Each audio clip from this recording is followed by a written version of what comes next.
Hey guys, and welcome back to this channel. In this video, I'll be showing you guys how mean you can be before you get banned on Roblox. So you do have to be pretty mean to get banned here. Actually, you don't have to be pretty mean. People can just report you and you will be banned. I think on the first warning, you'll be banned for 1 day, and then the rest, I think you could be banned for life. So, just be careful on what you say and do here because people can report you on what you say. I don't really talk to anyone in the Roblox chat. Oh my gosh, you can slide down now. Sorry, I just found out. This is a really fun game.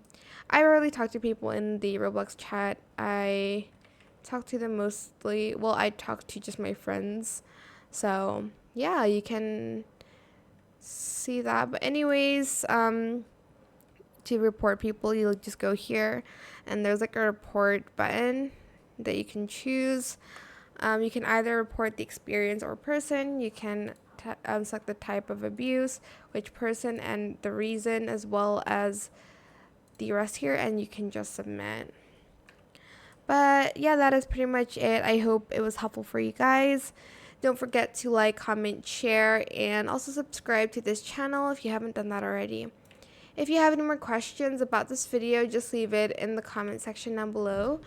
I'll try my best to answer them all for you guys. And if you found this video helpful, please click the thanks button as well. That is it for this video. Thank you so much for watching. Bye.